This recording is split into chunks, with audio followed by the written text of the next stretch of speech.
wanted to talk about something that has been kind of more and more prevalent lately, and that is the gangification or the mobification of Twitch chats and Twitch in general.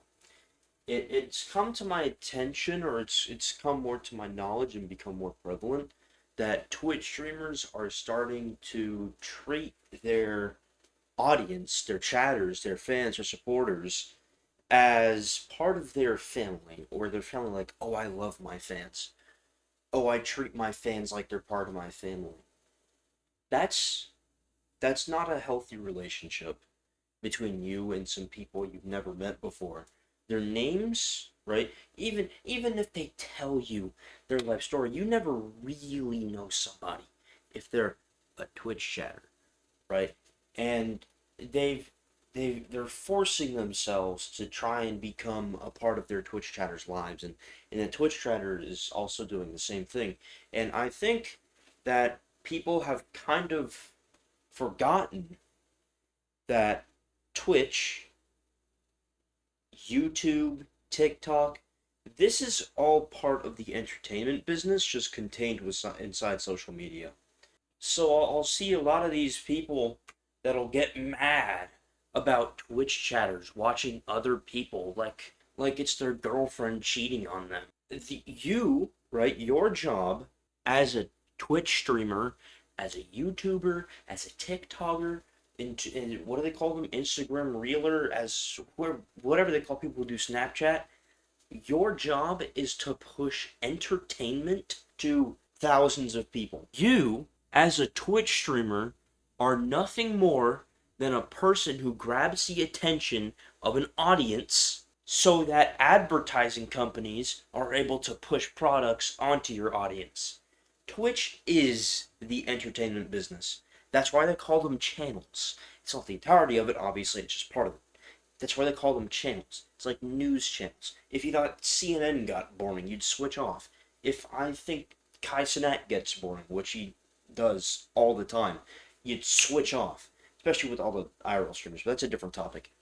And people really need to understand the difference between an actual relationship online or in the real world and the difference between a Twitch chatter and a Twitch streamer. Those are those are different things. That's like falling in love with a news anchor. Does this make any sense? With modern Twitch chats, there's become a certain level of parasociality where people like to impose the idea of a real relationship onto an onto an entertainer. I, as a Twitch streamer and an entertainer, I entertain my audience so I can hopefully, because I don't make any money right now, so I can hopefully make money off of them later. You, as a Twitch streamer, are not focused on the people. I'm doing it for the people. You're a capitalist. This is your job.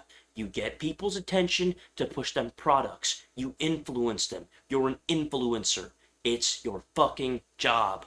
Now, this video is more of an explanation on, or not an explanation, but a hit piece. This is a hit piece on parasocial relationships between Twitch chatters and Twitch streamers. And Twitch streamers are to blame too. Because Twitch streamers, some of them, obviously not all, some, a slim margin, like to, like I said before, gangify, like they like to make their fans more of a mob. They try to make them something more than a Twitch chat.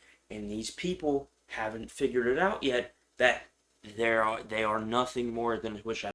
Hi, this is Edding Barrett. Also wanted to say that parasocial relationships are often put there by a streamer to enlarge and lengthen the time span that the attention is grabbed from a Twitch chatter. So you're basically making them think that, like, oh, we're friends in real life, right? You're gonna support me because we're friends. Come in. We're gonna go to a water park or some shit, whatever friends do. So you're basically just making parasocial relationships so that you can exploit them for money. And even if people don't realize they're doing this, they are actually doing it, and that's not healthy. But obviously, if you make special relationships with them, down the line, but like special relationships. You can't. There's a lot of parasociality. Hmm, messed up. There's a lot of parasociality on the modern internet landscape, especially between Twitch chatters and Twitch streamers. And Twitch streamers need to be mindful of their actions and of their words because we're entertainers, so as to not foster and encourage parasociality. I've seen people get rewarded for being parasocial. Does that not sound crazy? So these Twitch streamers, they'll try and become their Twitch chatters like virtual big brother, as I've heard it been described before by the Twitch streamers, some of them, again, not all, who do this kind of act, try to become their virtual big brother or like their therapist. You are the audience. We are here to entertain you, to keep your attention focused on the internet for as long as possible, so that like DoorDash could push some new deal or some bullshit. That is all Twitch is for. Originally, no, but ever since Amazon bought it, and then all the other stuff that's been happening with the platform recently, that's all Twitch is. If you have your channel monetized, you now no longer can't have ads. If you have if your channel monetized, you have to have ads because Twitch loses money. They don't make money off of Twitch. They're losing money trying to make money off of Twitch. It is not a reliable platform to make yourself feel better about having a bad family life or not having the perfect family or family you wanted to, Twitch streamers. I'm looking at you specifically. And half the time, these Twitch streamers aren't even entertaining. They just do nothing for the whole stream like Lacey. I'm not going to go too into detail on this. My friends over at Industry Plant, which will be right here, I'll put the channel right here. He already made like a longer video on this, on specifically on how boring a lot of IRL streamers are and some other stuff relating to this topic. If you want to go hear more about that, go watch that. But this is my video. Don't you leave. Subscribe right now. So you have to wonder that why these people watch it, and it's the parasocial relationship that the streamer builds with the chatter. The lines have been broken between entertainer and audience. They've been snapped. They got cut by a comically large pair of scissors that the mayor cut in half. And people have told me that I only care about the numbers. Your job as a Twitch streamer is to captivate audiences. And if you can't even do that, then why? Why are you streaming in the first place? If you're not looking at the numbers, why? What's your point? There is no point. You shouldn't be doing this. You should become a therapist if you want to help people with their problems. That's what therapists are for.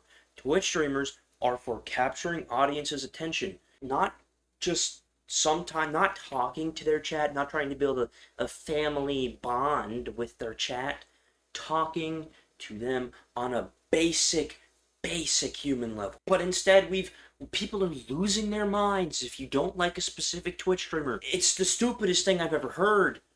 I don't remember, I mean, I wasn't that deep into it, but I don't remember, back in like 2016, 2017, 2018, people going crazy because you didn't watch Jacksepticeye or fucking Markiplier. That never happened. It's a more modern day problem because of how many people are trying to revolutionize the Twitch space by bringing everyone together in a very parasocial, very superficial way. Anyways, that's about all I have for today. I just wanted to make this video on this because I've been noticing it a lot recently. So, see you.